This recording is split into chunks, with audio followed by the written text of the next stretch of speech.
Olá pessoal, nesse vídeo eu vou falar sobre alguns pontos que trata esse livro aqui, História das Catedrais das Cruzadas, do Daniel Hobbes, tá? É o volume 3.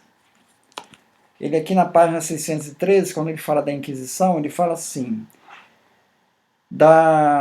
as próprias cifras da Inquisição são eloquentes e provam que os acusados estavam bem longe de terem a fogueira como destino antecipadamente certo.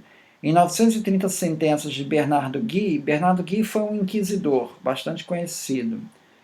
Pronunciou em 15 anos, houve 139 absolvições, 132 penitências canônicas, são penas menores, né? 152 obrigações de peregrinação, tem que fazer uma peregrinação básica aí, 307 prisões e apenas 42 entregas ao braço secular, que quer dizer fogueira. Tá?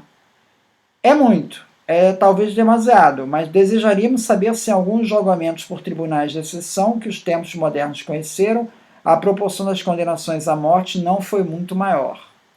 Bom, se você pega 42 que morreram em 930, isso daí é um 0,5%. Então, 0,5% dos que sofreram um processo da Inquisição, eles acabaram na fogueira. Então, por esse índice aqui, você chega à conclusão que nossas pessoas têm um conceito exagerado do que teria sido a Inquisição. Vamos então para esse livro aqui. História das Inquisições, do Francisco Bettencourt. Tá?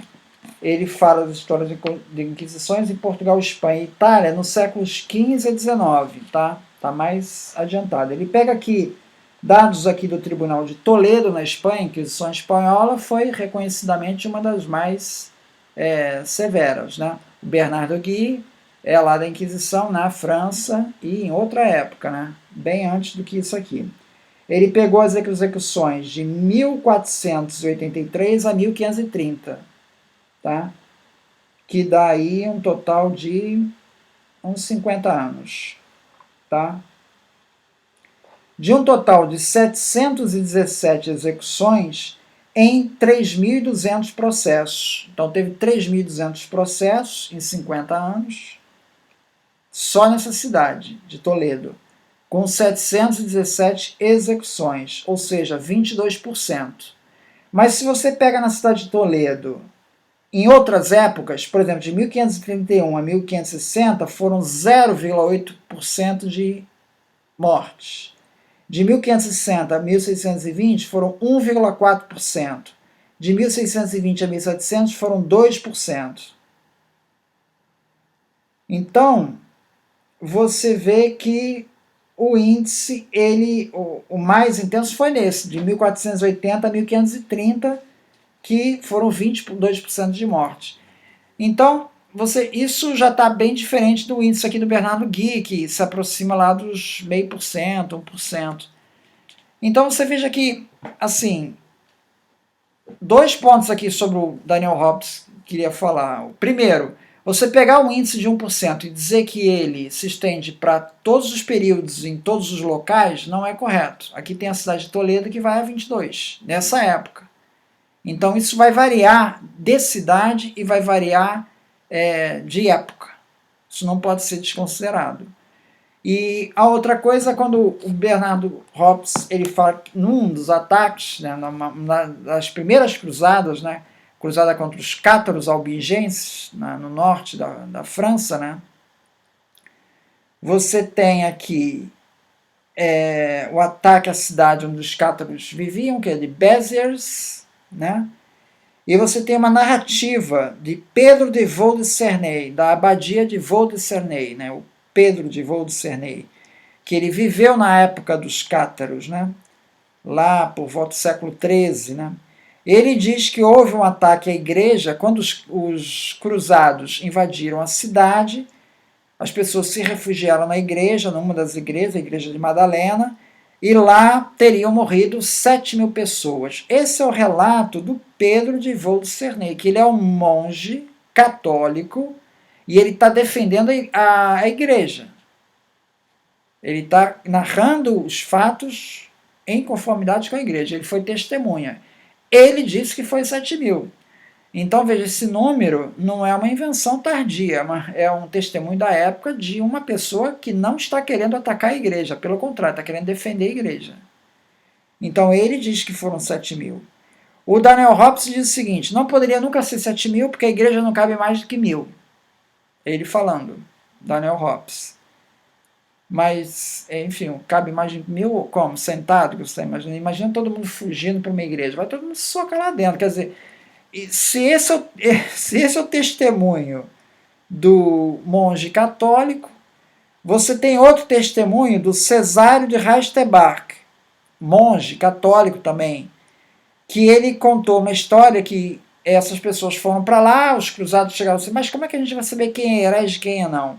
Aí o legado papal teria dito o seguinte: mate todo mundo, Deus reconhecerá os seus.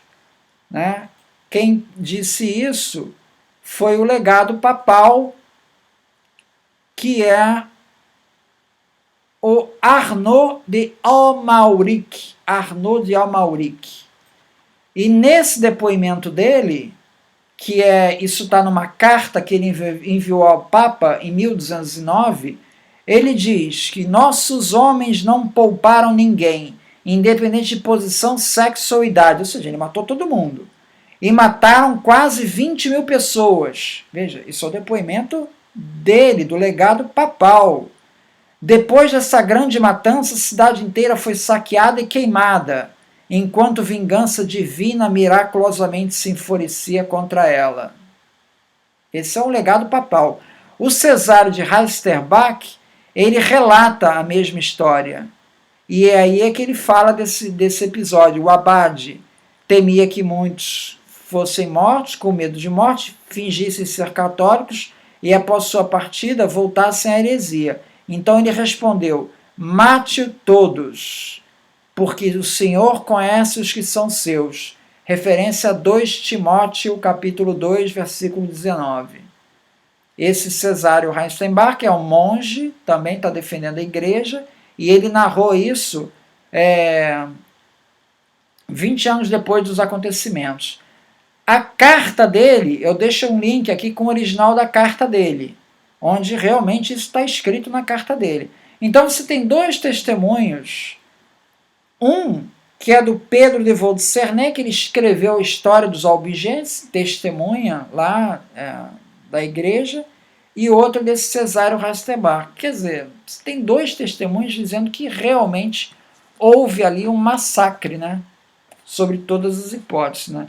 Esse livro daqui, tá, que é o livro dos Cátaros, do René Nelly, aí já não é um livro católico, é um livro de alguém que está defendendo os cátaros. Né. Ele relata esse massacre também, do Arnaud de Amalric, né, o legado papal, e ele relata, então, que teriam, então, morrido as 7 mil pessoas da igreja de Madalena de Béziers. Tá?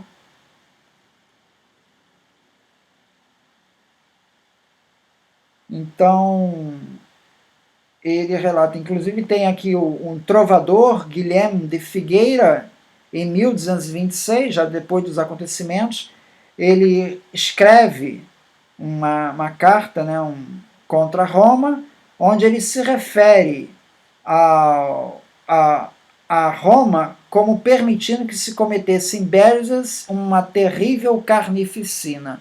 Então temos aqui 3 depoimentos de pessoas da época, 2 são católicas e uma é aqui contra a igreja. E os 2 coincidem no relato de que, de fato, houve uma carnificina lá. Então, é nesse sentido que o Daniel Hobbes, quer dizer, quando ele faz uma comparação com outras carnificinas que mataram mais, quer dizer, se ter uma carnificina que matou mais for álibi, então como é que vai ser? Quer dizer, só quem matou 2 milhões, acabou, né? Quem matou 100 mil, tá liberado. Né? Esse argumento não justifica. Esse argumento não... Porque o outro matou mais, isso não te isenta de ser também uma carnificina. Então, isso é que me chamou a atenção aqui no Daniel Hobbs. Diante de um episódio que é narrado por diferentes testemunhas como uma carnificina, ele alivia, passa a mão, diz que não foi muita gente, que nem foi tanta coisa assim, quer dizer, é uma versão bastante parcial, né, dos dados, dos fatos. Né?